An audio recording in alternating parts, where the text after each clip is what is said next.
Good day, ladies and gentlemen. Example 5.2 on averages.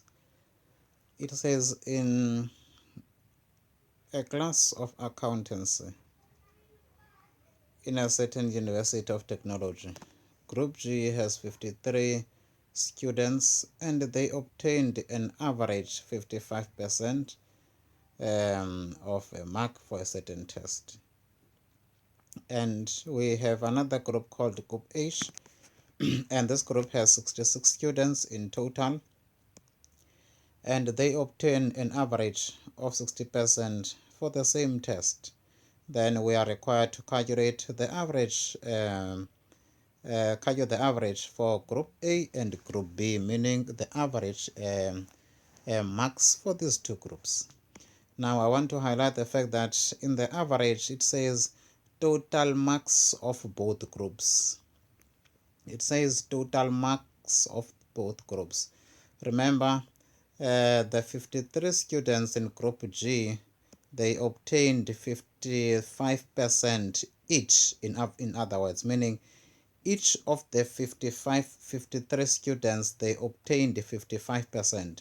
So when we are looking for the total marks, we need to say how many students do we have? We have 53 students. How many each of those students obtained? Each of these students obtained 55%. So a total mark will be 53 students times by 55%, because each of the 53 students obtained 55%. So we multiply 53 by 55 to get to the total marks, meaning how many of these 55% in total are, if 53 students all on average obtained 55%. So then now we do the same, we replicate that to the second group.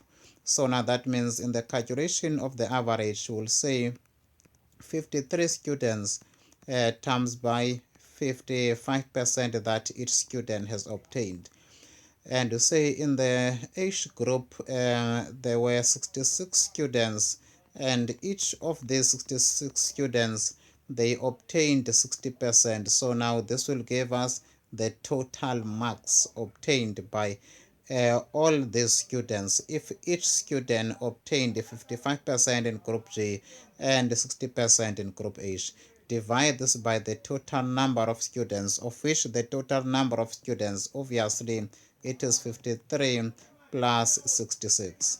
Therefore now the total mark for both of these groups in a certain test, which for some reason we don't know why students will be taught by the same lecturer and get different marks in different groups. Now 53 times by 55 equals then this will be 2000. Just wanted to use a shortcut. 2915 marks plus, then after we say 66 times by 60, then this gives us 3960, and all divided by 53 plus 66. Just want to take a little bit further. Plus 22915 is equal to 6000. We get to 6875 divided by 53 plus 66. This gives 119. So the average will be 6875 divided by 119. So the average mark for both groups will be 57.77% or 58%. So now this is how simple we can calculate the average mark for both groups when the average marks have been given for each of the groups. With that, guys, thank you. In 4 minutes that is done.